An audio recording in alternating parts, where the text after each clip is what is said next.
የጅብሰኑ ግን መቃየር ትችላላችሁ ፈልጋችሁት። አንደኛ እኔ ስላሰራሁትም ቆንጆ ነው ብዬ ነው የምለው ማለት ነውና በጥቅሉ ደግሞ እናንተ አቅማችሁን ያቀነስ ስለሚያደርግ ማለት ያው ነው የተወሰነ ልዩነት አለው። ገብቷችኋል አይደል? የተወሰነ ልዩነት ስላለው ይሄ የሚገጣጠም ነው፣ ገዝታችሁ የሚገጣጠም ነው። ይሄ ደግሞ ለብዙ ሰራተኞች ብዙ ይከፈልበታል፣ ብዙ ወጪ ታወጡበታላችሁ፣ ብዙ እንትን። አሰላሙ አለይኩም ወራህመቱላሂ ወበረካቱ። ውድና የተከበራችሁ ቻናል ተከታዮች እንዴት ናችሁ? ሰላም ናችሁ? እኔ ጋር ሁሉ ሰላም ነው አልሐምዱሊላህ። ሼር ላይክ እያደረጋችሁ ለምታበረታቱ ከልብ አመሰግናለሁ። ፋፊዬ በርቺ፣ አብሽሪ፣ ጠንክሪ ለምትሉኝ ሁላችሁንም ከልብ አመሰግናለሁ ማለት ነው። እና ቤተሰብ ያልሆናችሁ ደግሞ የደወል ምልክቱን ነካ እያደረጋችሁ ቤተሰብ ሆኑ እንላለሁኝ። ትላንት በለቀኩት ቪዲዮ አንድ እህቴ ጥያቄ ጠይቃኝ ነበረ እና ለዛም መልስ ለመስጠት ነው። ለሁላችሁም ይሆናል፣ ሁላችሁም አዳምጡት ማለት ነው። ጥያቄዋ ምን ይላል መሰላችሁ? ፋፊ አንድ ጥያቄ ያለኝ ብላለች። ከፕላስቲክ ኮርኒስ እና ከጅብሰኑ ኮርኒስ ማንኛው ይሻላል ብላ ጠይቃኛለች። የአብዛኛዎቻችሁ የሁላችሁም የተወዛገባችሁበት ኮርኒስ ለማሰራት መንገድ ላይ ያላችሁ ለሁላችሁም ይሆናል ብዬ ተስፋ አድርጋለሁ ማለት ነው። እና ከሁለቱ ማንኛው አሪፍ ነው የሚለው ለኔ ሁለቱም ያው ነው፣ ሁለቱም አንድ ነው። ዋጋው በነገራችን ላይ የእንትኑ የምንድነው የጅብሰኑ ይበልጣል ዋጋው ማለት ነው። የፕላስቲኩ ደግሞ ትንሽ የተወሰነ ልዩነት አለው ማለት ነው። ግን ሆኖም እንደኔ የእንትኑ የጅብሰኑ ቢሰራ አሪፍ ነው፣ የጅብሰኑን ማለት ነው። የጅብሰኑን ብታሰሩት አሪፍ ነው። ምናልባት በቀለም የፕላስቲኩ በቀለም እንትን ማለት ቀለም የፈለጋችሁትን መቃየር ትቻሉ አትቻሉ ማውቀው ታሪክ የለኝም። የጅብሰኑ ግን መቃየር ትችላላችሁ ፈልጋችሁት። አንደኛ እኔ ስላሰራሁትም ቆንጆ ነው ብዬ ነው የምለው ማለት ነውና በጥቅሉ ደግሞ እናንተ አቅማችሁን ያቀነስ ስለሚያደርግ ማለት ያው ነው የተወሰነ ልዩነት አለው። ገብቷችኋል አይደል? የተወሰነ ልዩነት ስላለው ይሄ የሚገጣጠም ነው፣ ገዝታችሁ የሚገጣጠም ነው። ይሄ ደግሞ ለብዙ ሰራተኞች ብዙ ይከፈልበታል፣ ብዙ ወጪ ታወጡበታላችሁ፣ ብዙ እንትን አለው፣ ብዙ ፕሮሰስ አለው። ያም ርካሽ ነው እንደዚህ እንትን አይደለም እያልኳቸው አይደለም፣ ግን ልዩነት አለው። ይሄኛው ፕሮሰሱ ውጣ ውረዱ በጣም ብዙ ነገሮች እንትን ይላል ማለት ነውና ያው ማሰራት ከፈለጋችሁ የምታሰሩ ልጆች እንደኔ ምርጫ የማደርገው የጅብሰኑን ነው። ጅብሰኑን ብታሰሩ የተሻለ ነው። ወይም ደግሞ እናንተ እንደምርጫችሁ። በነገራችን ላይ የጅብሰኑ ሆኖ እኮ በተለያየ ዲዛይን በፈለጋችሁበት ዲዛይን ሞልቶላችኋል። ለምሳሌ ሰርች አድርጋችሁ ብታወጡ ማለት ነው፣ ሰርች አድርጋችሁ የኮርኒስ ዲዛይን ብላችሁ ብታው በፈለጋችሁበት ዲዛይን በምትፈልጉት በቃ ቀለም የሚሆን ቀለም በነገራችን ላይ መቃየር ትችላላችሁ፣ ችግር የለውም። ግን የኮርኒስ አይነቱን ዲዛይኑን መምረጥ ትችላላችሁ፣ ታገኛላችሁ ማለት ነውና ማሰራት የምትፈልጉ ልጆች ያኔ እንደኔ ጅብሰን ብታሰሩ የተሻለ ነው። አይ እኔ መገጣጠሙ ይሻላል የፕላስቲኩንም ገዝቼ ካላችሁ ደግሞ በፕላስቲክ ማስደረግ ትችላላችሁ ማለት ነው። ሁለቱም ያው ነው፣ ሁለቱም ምንም አይነት ችግሮችን አይችልም። አሁን ለምሳሌ የፕላስቲኩ ማነው የጅብሰኑ ኮርኒስ ውሃ ከላይ ቆርቆሮ ችግር ካለበት ወይም ቢስማር በተመታበት ውሃ ካመጣ ማለት ነው ወደታች በቆርቆሮ ካሾለከ የጅብሰኑ የውሃ የሚፈስበት ምልክት ያመጣል ማለት ነው። ጅብስ እንትኑም እንደዛው ነው። ይሄ ምንድነው የስሙን ጥሩልኝ፣ የፕላስቲኩም እንደዛው የራሱ ቅርጽ የሚያመጣው አለ ማለት ነው። ስለዚህ ያው አደጋው ሁለቱም እድሜው ለኔ ምንም ይሄ ይሻላል የምልበት ነገር አይደል። ለዲዛይን ለውበት ለምንም ግን የእንትኑ የጅብሰኑ ኮርኒስ ያምራል ማለት ነው። ከዛ በመቀጠል ደግሞ ያው የእናንተ ምርጫ ነው ማለት ነው። እና ጥያቄ ካላችሁ ማንኛውንም ጥያቄ እቀበላለሁኝ። ሀሳብ ካላችሁ ሀሳባችሁን እቀበላለሁኝ። ትላንት በለቀኩት ቪዲዮ እንዲሁም አንዲት ልጅ እኔ እያመመኝ ነው ዱአ አድርጉልኝ ብላለች። እውነት ለመናገር ትላንትናም ነግሬያችኋለሁ። ትልቁ ነገር የሰው ልጅ ድክመቱ ጤና ነው፣ ወደኋላ የሚያስቀረው ጤናው ነው፣ ከሰው በታች የሚያደርገው ጤና ነው ብያችኋለሁ ማለት ነው። እኔ አሁን ትንሽ ባመመኝ ሰዓት ማለት ነው ወላሂ እኔ እንጃ ምን ብዬ እንደምላችሁ፣ እኔ ቶንሲል ያመኛል፣ ልቤን ድካም ይለኛል እና በቃ እንደዛ ሲሆን ስሜቱ ምን ያክል እንደሆነ ህመም ሲያማችሁ በሰው ሀገር ላይ ሆናችሁ በቃ አንዳንድ ነገሮችን ስታስቡ ከባድ ነው። እና እህቴ አላህ አፊያ ያርግሽ። በቻልሽው አቅም ግን በጣም ህመም ስሜት በጣም የሚያምሽ ከሆነ ወደ ሀገር ለመግባት ሞክሩ። እያመማችሁ ወላሂ ነው የምላችሁ። አሁን እኔ ትንሽ ህመም እንኳን መጣ ብሎ ሲያመኝ ድንግጥ ነው የምለው። ገብታችኋል? ካለንበት አንጻር በሰው ሀገር ላይ ሆነን በቃ መታመሙ ሐኪም በሚሄዱ አይደለም ሳያስፈልጋል ሰው ልጅ ሲታመም ማለት ነውና እንደዚህ እንትን ባለን ሰዓት ላይ በጣም ህመሙ እየባሰብን እየጨመረ የሚሄድ ከሆነ ዝም አትበሉ።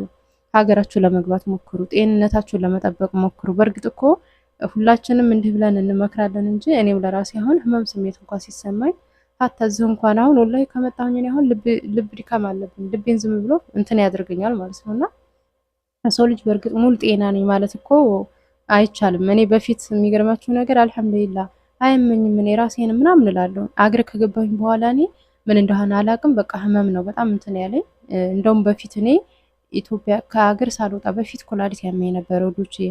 ከዛ ከኢትዮጵያ ስወጣ ተውኝ በቃ ደህና ሆንኩኝ ማለት ነው።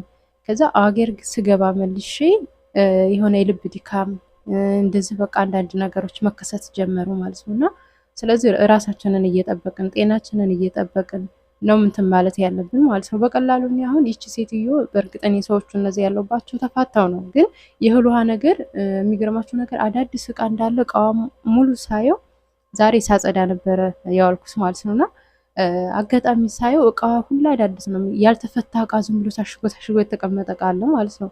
የኛ ሀገር ሴት ብትሆን ወይም ወንድ አንዲት እንትን ለምን አትሆንም ተካፍለን ነው የምንለያየው። ሱብሃንአላህ። እዚህ ሀገር ደግሞ እኔ እቃ አይከፋፈሉም መሰለኝ።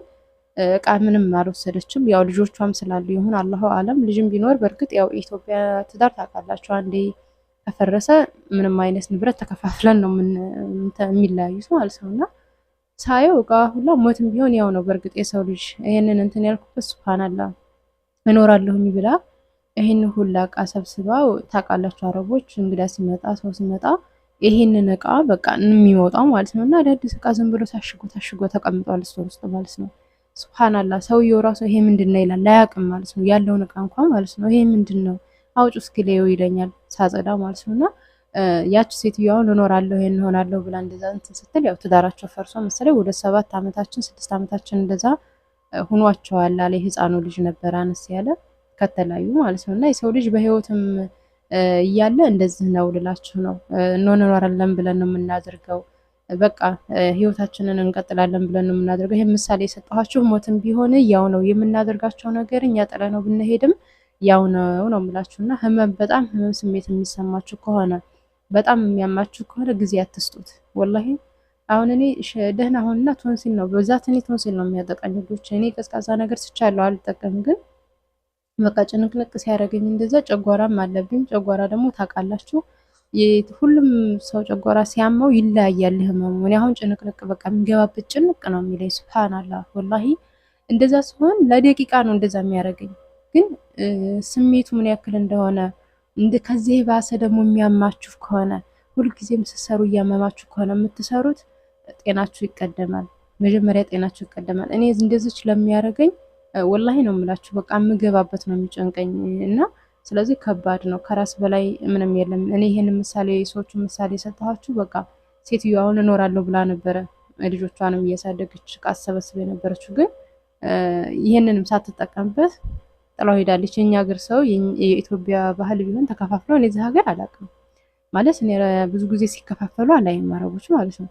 እዛ ኢትዮጵያ ግን አንዲት ሳህን ትሆን ተከፋፍለን በቃ ተቧጭቀን ነው የሚለያዩት ማለት ነውና ያው ብዙ ሰው ስለማይ ነው ይሄ እኔ ነው ይሄ እኔ ነው ምናምን ተባብሎ ያው ህግ እንደሚያከፋፍላቸው ወይም ደግሞ ሽማግሌ እንደሚያከፋፍላቸው ይከፋፈላሉ ማለት ነውና እዛ ሀገር ደግሞ እንደዛ የለም። አንድ እቃም አላወጣችም። ሙሉ እቃቸው ማሻአላ ታሽጎ እንደተቀመጠ ነው ራሱ። አዳዲስ እቃዋን እንኳን አላወጣይም ማለት ነውና ይሄ እንደዚህ ነው የምላችሁ። ጥያቄ ካላችሁ ጥያቄ አስቀምጡልኝ። ሀሳብ ካላችሁ ማንኛውንም ሀሳብ እቀበላለሁ። አበረታቱኝ። ላይ ሰብስክራይብ ሼር እያደረጋችሁ ሰብስክራይብ አስደርጉኝ። አበረታቱን። አብረን እንደግ። ቻናል መስራት የምትፈልጉ ካላችሁ ደግሞ ዩቲዩብ አከፋፈት ብላችሁ ኢንሻአላህ እኔ አሁን ስልኬ አንድ ብቻ ስለሆነ ለማሳየት ለእናንተ ትንሽ እንትን ስላለብኝ ነው። ዩቲዩብ አከፋፈት ብላችሁ ሰርች ብታደርጉ የተለያየ ሰው የዩቲዩብ አከፋፈት ከመጀመሪያው እስከ መጨረሻው የለቀቁ ልጆች አሉ። በእነዛም ገብታችሁ ማየት ትችላላችሁ። ከዛ ያንን እያያችሁ መክፈት ትችላላችሁ። እኔ ነግሬያችኋለሁ። ቻናል ስከፍት ራሴ ነኝ በቃ እያየሁኝ ማንንም እንትን አትበሉ አትለምኑ ማለት ነው። እያያችሁ በቃ ቅደም መሰረቱን አንድ ሁለት ስልክ ካላችሁ በአንደኛው እያያችሁ በአንደኛው እስከ መጨረሻው መክፈት ትችላላችሁ ማለት ነው። ትልቁ ነገር ደግሞ ፓስወርድ የምታስገቡትን ብቻ እንዳትረሱ። ያንን መያዝ ያለባችሁ። ሌላም ጥያቄ ካላችሁ መጠየቅ ትችላላችሁ። ሀሳብ መስጠት ካላችሁ ደግሞ ሀሳባችሁን እቀበላለሁኝ። ሰብስክራይብ አድርጉኝ፣ አሳድጉኝ። ይህን ሰሞን በተለይ በጣም ሰብስክራይቡ እየሄደልኝ አይደለም። ሁለቱም ሰብስክራይብ አድርጉኝ፣ አብረን እንደግ። ጥያቄ ካላችሁ ጥያቄ እቀበላለሁኝ። እንደምታዩኝ ያው ፋ ብያለሁኝ ዛሬም ማለት ነው። ያው ፋ ማለት አሁን ደግሞ መልሰን ወደ ስራ እንገባለን። በነገራችን ላይ ያው ሰውየው ብቻ ነው ያለ። አሁን ልጆቹም ተሳፍረዋል እናታቸው ጋር እና አሁን ያን ያክል ስራ የለም፣ ግን በየቦታው እየገባሁኝ ጽዳት ላይ ነኝ ማለት እነሱ ሳይመጡ አሁን ፍሬ እንደሆንኩኝ አንዳንድ ነገሮችን ለራሴ ባቃልል ሀሪፍ ነው ብዬ አንዳንድ ነገሮችን እያጸዳዳሁ ነው። ቢሆንም ያን ያክል አሁን ስራ የለኝም ማለት ነው። አልሐምዱሊላ እና ሁላችሁም ለሀገራችሁ በሰላም ሰርተን የመጣንበትን አላማ ተሳክቶልን ወደ ሀገራችን የምንሄድበትን ቀን ቅርብ ያድርግልን እላችኋለሁ። ሸር አድርጉ። ቤተሰብ ያልሆናችሁ ደግሞ የደወል ምልክቱን እየነካችሁ ቤተሰብ ሆኑ እንላለሁ። ሀሳብ ጥያቄ ካላችሁ ማንኛውንም ጥያቄ እቀበላለሁ። እናንተም ኮሜንት ላይ አስቀምጡ። ለዚች ለህቴ ከፕላስቲክ ኮርኒስ እና ከጅብሰን ኮርኒስ ማንኛው ይሻላል ብላለች። እኔ የፕላስቲኩን ሳይሆን የጅብሰኑን ነው የምመርጥላት። እናንተ ደግሞ ምርጫ ስጧት። ምክንያቱም የፕላስቲኩ ማለት ነው የማነው የእንትኑ የጅብሰኑ ዲዛይን በፈለጋችሁት ነገር ያን በርግጥ አለው ዲዛይን ዝም ብሎ አይደለም፣ ግን ይብለጥ እኔ ጅብሰኑን ነው ምርጫ የማደርገው ማለት ነው። እና ጅብሰን ብታሰሪ የተሻለ ነው እህቴ። ሌሎቻችሁም ኮርኒስ ማሰራት የምትፈልጉ ጅብሰን ብታሰሩ የተሻለ ነው። የራሳችሁ ምርጫ ነው። ሁሉም የራሱ ምርጫ አለው። እኔ ምርጫ ስለሆነ ነው እኔን ስለጠይቀችኝ ነው ለዚች ለእህቴ መልስ የሰጠኋት። ዲዛይን ግን ኮርኒስ ስታሰሩ ዲዛይን ምረጡ፣ ሰርች አድርጉና እናንተ የምትፈልጉትን በኋላ እንዳይቆጫችሁ በቃ ልባችሁ ወከክ ያለበትን ዲዛይን መርጣችሁ ደህና ባለሙያ ለማጅ ምናምን ሳይሆን ደህና ባለሙያ መስራት የሚችል ጎበዝ የሆነ ጠይቃችሁ ወይም ደግሞ ሰርቶ የሚያውቀውን ኮርኒሶች አስልካችሁ ያ ሰው ሙያውን ማለት ነው የሰራውን ሙያውን የሌላ ሰው ሰርቶ ከሆነ አስልካችሁ ያንን ካያችሁ በኋላ እናንተ ምንድነው የምታደርጉት? ታሰራላችሁ ማለት ነው። ስለዚህ ኮሜንት ላይ አስቀምጡላት እናንተ ምርጫችሁ፣ ወይም ደግሞ አሪፍ ነው የምትሉትን ኮሜንት አስቀምጡላት። እኔ የጅብሰኑን መርጬላታለሁ፣ ጅብሰን ብታሰራ ብያለሁኝ። የእናንተ ኮሜንት ላይ ደግሞ የምታስቀምጡትን ያው ታያለች ልጅቷ ታነባለች ብዬ ተስፋ አድርጋለሁኝ። ሌላም ጥያቄ ካላችሁ ጥያቄ እቀበላለሁ፣ ሀሳብም ካላችሁ ማንኛውንም ነገር እቀበላለሁኝ ማለት ነው ውዶችዬ። እኔ ኮሜንት በነገራችን ላይ የማላይበት ምክንያት የለኝም፣ አያለሁ፣ አነባለሁኝ፣ መልስላችኋለሁ ማለት ነው። ጥያቄ ካላችሁ አስቀምጡ። ከዛ በተረፈ በሌላ ቪዲዮ እስከምንገናኝ ድረስ ሼር ላይኩን አትርሱ። አሁን በድጋሚ የደወል ምልክቱን የነካችሁ ቤተሰብ ሁኑን። አሰላሙ አለይኩም ወራህመቱላሂ ወበረካቱ። የኔ ውድ ልጅ ስትናፍቀኝ ቪዲዮ ያለሁኝ እዛ ያለው የቀረጽኩትን አዩላት። የኔ ውድ፣ የኔ ሰካራም፣ የኔ ጥፋፋጭ፣ የኔ ሴት በላይ፣ የኔ ናፍቆት